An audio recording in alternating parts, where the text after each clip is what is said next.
रमजान की एक मुबारक शाम थी। मदीने की फिजाओं में सुकून भी था और रोजेदारों की थकान भी। मस्जिद में असर की नमाज के बाद लोग बैठे थे कि तभी एक अजनबी शख्स अंदर दाखिल हुआ। उसके कपड़े पुराने थे, चेहरा पीला था और कदम लड़खड़ा रहे थे। वह आगे बढ़ा और भर्राई हुई आवाज में बोला, या रसूल अल्लाह, मैं मुसाफिर हूँ, कई दिनों से ठीक तरह खाना नहीं खाया, भूख ने कमजोर कर दिया है, मेरी मदद कीजिए। यह सुनकर रहमत से भरा दिल पसीज गया। घर की तरफ पैगाम भेजा गया, मगर जवाब आया कि घर में खाने को कुछ नहीं, सिर्फ थोड़ा सा पानी है। उस वक्त आपने सहाबा की तरफ देखा और फरमाया, कौन है जो आज रात इस मुसाफिर को अपना मेहमान बनाए?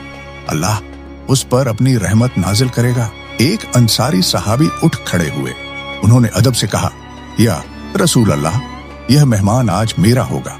वह मुसाफिर को अपने साथ घर ले गए। घर पहुंचकर अपनी बीवी से पूछा, क्या खाने को कुछ है? उन्होंने कहा, घर में बस थोड़ा सा खाना है जो बच्चों के लिए रखा था।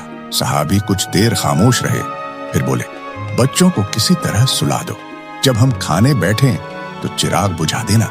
हम ऐसे दिखाएंगे जैसे हम भी खा रहे हों, ताकि मेहमान आराम से पेट भर ले और उसे शर्मिंदगी महसूस न हो। बीवी ने बच्चों को प्यार से कहानी सुनाई, उन्हें सुला दिया, दस्तरखान बिछा। जैसे ही मेहमान ने खाना शुरू किया, चिराग बुझा दिया गया।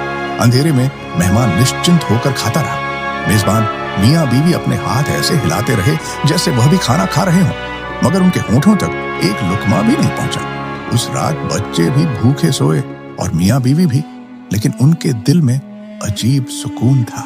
सुबह जब वह मस्जिद पहुंचे तो चेहरे पर भूख की थकान थी, मगर दिल में रज़ा की रोशनी।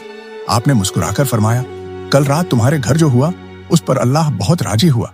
उसी मौके पर कुरान की आयत नाजिल हुई जिसमें बताया गया कि मोमिन वह हैं जो अपनी जरूरत होते हुए भी दूसरों को अपने ऊपर तरजीह देते हैं। यह वाकया सिर्फ एक कहानी नहीं, बल्कि इंसानियत का पैगाम है। रमजान हमें सिर्फ रोजा रखना नहीं सिखाता, बल्कि भूखे का दर्द महसूस करना सिखाता है। अगर हमारे दस्तरखान पर थोड़ा भी है तो उसमें किसी जरूरतमंद का हिस्सा जरूर होना चाहिए, क्योंकि जो अल्लाह की राह में बांटता है उसके घर से बरकत कभी कम नहीं होती।